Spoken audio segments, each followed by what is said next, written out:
दोस्तों, वैसे तो होली मनाने के बारे में कई कथाएं प्रचलित हैं, लेकिन 3 कथाओं का महत्व सबसे ज़्यादा है। पौराणिक कथाओं के अनुसार हिरण्यकश्यप नाम का एक राजा था। उसका एक पुत्र था जिसका नाम था प्रहलाद। भगवान विष्णु का वह परम भक्त था। राजा हिरण्यकश्यप भगवान विष्णु को अपना शत्रु मानता था। जब उसे पता चला कि प्रहलाद भगवान विष्णु का परम भक्त है, तो उसने प्रहलाद को रोकने की कोशिश की, लेकिन प्रहलाद के ना मानने पर हिरण्यकश्यप प्रहलाद को यातनाएं देने लगा।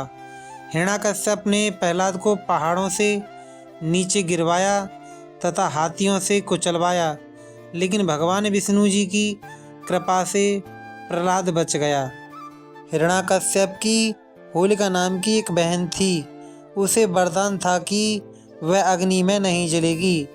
हिरण्यकश्यप के कहने पर होलिका प्रहलाद को मारने के लिए अपनी गोद में लेकर अग्नि में बैठ गई। भगवान विष्णु की कृपा से भक्त प्रहलाद को कुछ नहीं हुआ। होलिका स्वयं जलकर मर गई और उसी दिन बुराई पर अच्छाई की जीत हुई। तभी से होलिका दहन होने लगा। दूसरा रहस्य यह भी है, इंद्र ने कामदेव को भगवान शिव की तपस्या भंग करने का आदेश दिया।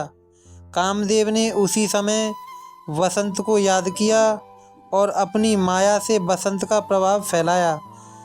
इससे सारे जगत के प्राणी काम मोहित हो गए। कामदेव का शिव को मोहित करने का यह प्रयास होली तक चला। होली के दिन भगवान शिव की तपस्या भंग हुई। उन्होंने क्रोध में आकर कामदेव को भस्म कर दिया तथा यह संदेश दिया कि होली पर काम, मोह, इच्छा, लालच, धन, मद इनको अपने आप पर हावी न होने दें। जब से होली पर वसंत उत्सव एवं होली जलाने की परंपरा प्रारंभ हुई।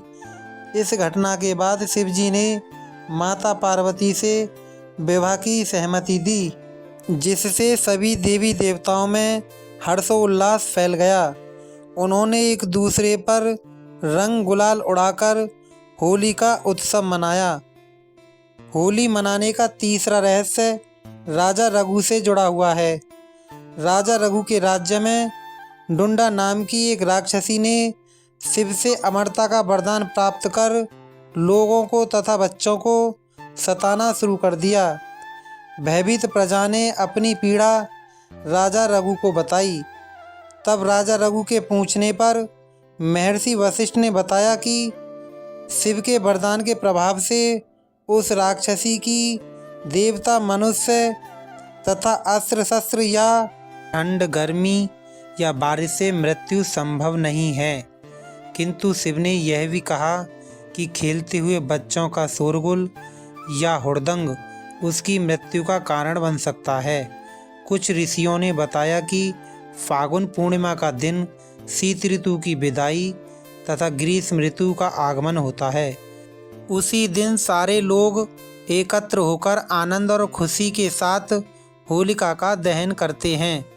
यही दिन होलिका तथा कालांतर में होली के नाम से लोकप्रिय हुआ।